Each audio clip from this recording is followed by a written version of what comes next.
Pontiac's XP833 started as a sports car that was bold, but not silly. John DeLorean EA wanted a light, affordable two-seat Pontiac that could look special without needing exotic parts or a supercar budget. General Motors approved the program in late 1963, and Pontiac built two running prototypes. One used Pontiac's overhead cam six-cylinder engine. The other carried an eight-cylinder engine. That detail matters, because this was not just a styling model parked under bright lights. It was a real product idea with real hardware. The plan was clever. Pontiac could offer a sporty two-seater with dramatic proportions, but still keep costs under control by using familiar General Motors pieces. The XP833 had the shape of a dream car, yet the thinking behind it was practical. It was meant to be sold, serviced, and driven by normal buyers who wanted something more exciting than a regular coupe. That practical side is also what made it dangerous inside General Motors. By the middle of 1965, the prototypes were ready for serious review. By then, the car was about 80% ready for production. That is painfully close. It was not a wild guess on paper. It was a nearly finished answer to a question Pontiac probably should not have asked. What if Pontiac built a cheaper two-seat sports car that might steal attention from Chevrolet's Corvette? That is where the story turns. General Motors killed the XP833 before it could get any closer to showrooms. The reason was not that the car failed. It was that it worked too well in a space Chevrolet already owned.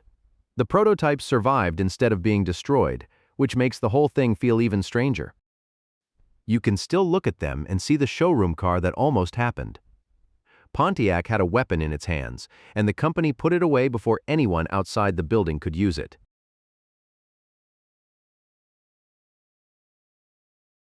The Lamborghini Cala was supposed to give Lamborghini a smaller, more usable supercar at exactly the right time. Italdesign unveiled it in 1995, and Lamborghini presented it as created for standard production, not as a fantasy machine that nobody intended to build. That alone separates it from many concept cars. The Cala was meant to become a real junior Lamborghini. The ingredients were strong. It had a carbon fiber body, an aluminum chassis, rear-wheel drive, and a mid-mounted 10-cylinder engine. It was also designed to be more livable than the big, intimidating Lamborghinis people already knew. The cabin was meant to be roomy enough for actual use, and the styling was smoother and cleaner than the usual bedroom poster drama. It still looked exotic, but it also looked like Lamborghini was trying to grow up without becoming boring. The painful part is how close it came. The Cala was fully functional, and development had moved far enough that journalists had already driven it. That is a very different kind of canceled car. This was not a sketch with a name. It was a working machine that people outside the company had experienced, which made production feel believable. Then the business side spoiled the engineering. Megatech had taken control of Lamborghini in 1994, but money was tight, and the company did not have the stable footing needed to push a new model into production. Progress slowed. Then Lamborghini changed ownership again in 1998, and the Cala lost its future almost overnight. That is what makes the Cala so frustrating. It was not canceled because the idea was unclear. It was not canceled because the car lacked identity. It was canceled because the company around it kept shifting.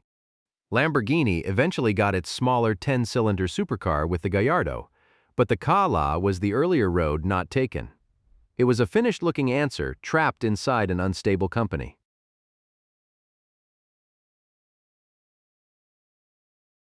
The Volkswagen EA266 may be the strangest future Volkswagen almost chose for itself. In 1966, Volkswagen hired Porsche to develop its next family car. The project was overseen by Ferdinand Piëch, and it was supposed to replace the old rear-engined thinking with something more advanced. The result was a compact hatchback with a water-cooled engine mounted ahead of the rear axle. That layout sounds unusual because it was unusual. The engine sat under the rear seat area, giving the car a very different balance from normal front-engined hatchbacks.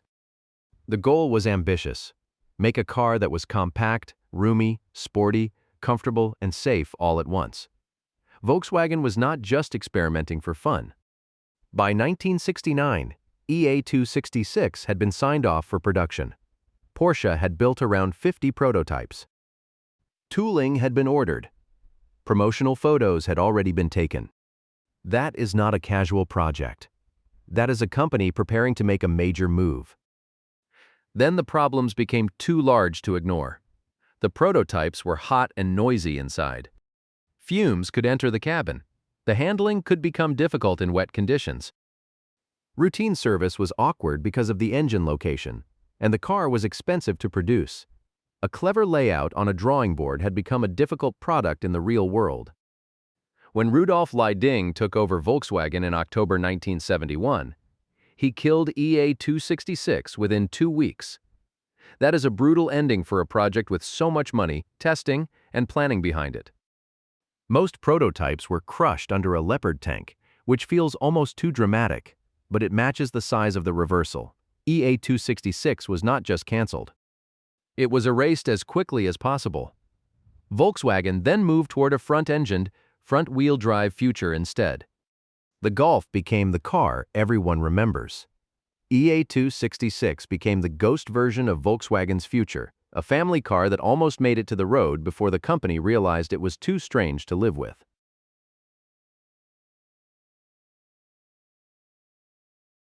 The AMC AMX3 sounds like a car from a company with far more money than American Motors Corporation actually had. AMC was fighting for attention in a market ruled by larger brands, and designer Dick Teague wanted a halo car that could change how people saw the whole company. The idea was simple: build something so dramatic that nobody could dismiss AMC as ordinary. To make it happen, AMC pulled together a serious group of talent. Jat Tobit Zarini helped with the engineering. Edel Design was involved. BMW assisted with testing. The finished car placed AMC's 390 cubic inch 8-cylinder engine behind the seats and produced 340 horsepower. It was not just a pretty shape. Testing showed it could beat its 160 miles per hour target, which is about 257 kilometers per hour. For AMC, that was a wild statement. The AMX3 reached the public in 1970, which makes its cancellation even more painful. It had already stepped into the spotlight. It looked ready to give AMC a real exotic, one that mixed American power with European development. Before the next nearly finished dream falls apart, this is a good place to subscribe to the channel, because cars like this prove the best stories are often the ones that barely miss the road. Then the bill arrived. The AMX3 was expected to cost about $12,000, which was enormous for the time and far above anything else in AMC's own showrooms. That price made the business case ugly. Planned production numbers shrank, and the dream started to look less like a brand-building masterstroke and more like a financial problem. New United States 5 miles per hour bumper rules added another threat. Meeting them would have required more redesign work and more money. AMC did not have much room for either.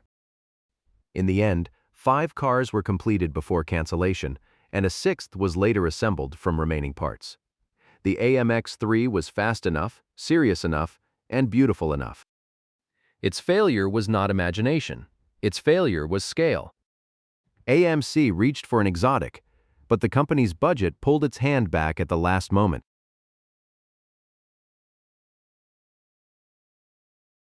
The Porsche 965, often tied to the planned 969 name, was meant to be more than a faster 911.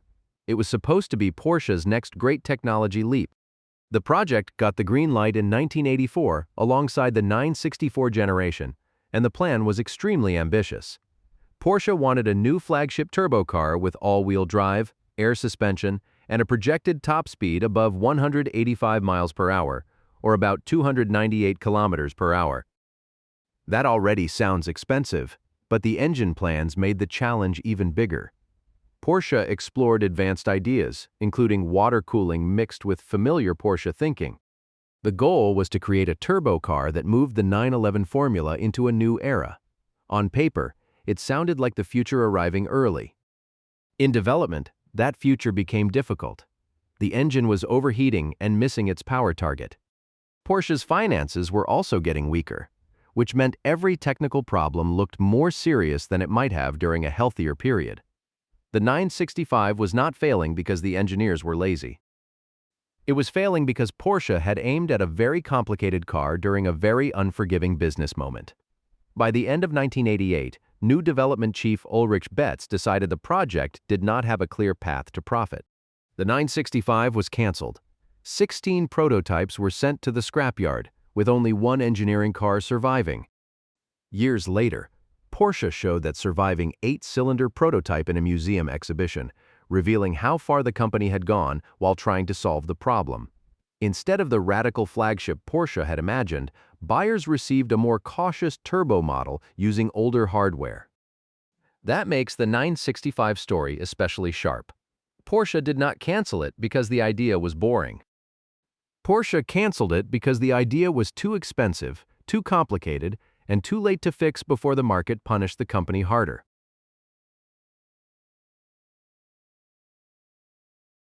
The TVR Speed 12 is one of those cars that makes every other extreme machine seem slightly polite. It began in the mid-1990s as TVR chased a massive engine idea and ended up with a 7.7-liter 12-cylinder monster. From the beginning, the plan had two lives. There would be a race car, and there would also be a road-going version connected to it. TVR claimed the road car could make around 960 horsepower. That number came from measuring 480 horsepower from each bank of the engine. Whether the final figure was ever perfectly settled is almost less important than the intent. TVR was trying to sell a road car with race car aggression and almost no interest in being sensible. For a company already known for wild decisions, the Speed 12 was still on another level. The car's legend grew because it was not just a loud claim. TVR built a road-going prototype, took deposits, and pushed the idea close enough for customers to believe it might happen. This was a planned production car, at least in the wonderfully dangerous TVR sense of the phrase. Then boss Peter Wheeler drove the Soul Road prototype. His reaction ended the dream. He later said he knew within 300 yards that it was a silly idea. He also described more than 900 horsepower in a car weighing just over a ton as plainly ridiculous. Coming from TVR, that is not a normal complaint. That is a warning label written by the company itself. The problems were not only about power. The Speed 12 was difficult at low speed, hard to steer in tight spaces, and created serious tire concerns. TVR was too small to justify special rubber for such an extreme car. Deposits were returned. The road car was canceled, and the prototype was gradually used to support the racing program. The Speed 12 was canceled because it achieved its mission too well. It was not too weak or too tame. It was too much, even for the people who built it.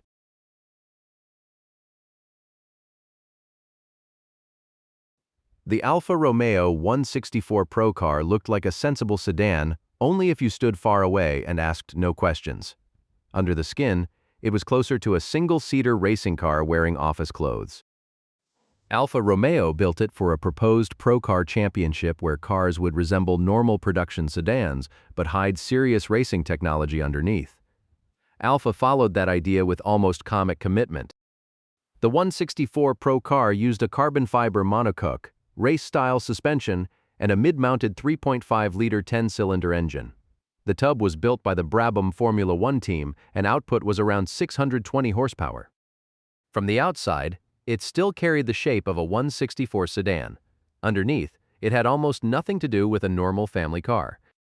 That contrast is what made it brilliant. The car was not a weak prototype waiting for excuses. In September 1988, Ricardo Patrese demonstrated it publicly and pushed it past 210 miles per hour on the straight, which is about 338 kilometers per hour. For something shaped like a sedan, that was outrageous. If you enjoy stories where engineers hide madness under ordinary bodywork, subscribe to the channel because the 164 Pro car is exactly the kind of machine that proves racing history has a strange sense of humor. But the car's biggest problem was not inside the car at all. The proposed Pro car series needed other manufacturers to join. They did not truly commit. Alfa Romeo ended up being the only company that actually built a car to the rules. That meant there was no proper championship, no real grid, and no future for the machine. So the 164 Pro car became a museum piece almost as soon as it proved what it could do. It was not canceled because it lacked speed. It was not canceled because Alfa failed to build something serious. It was cancelled because the world it was built for disappeared before the car could race in it.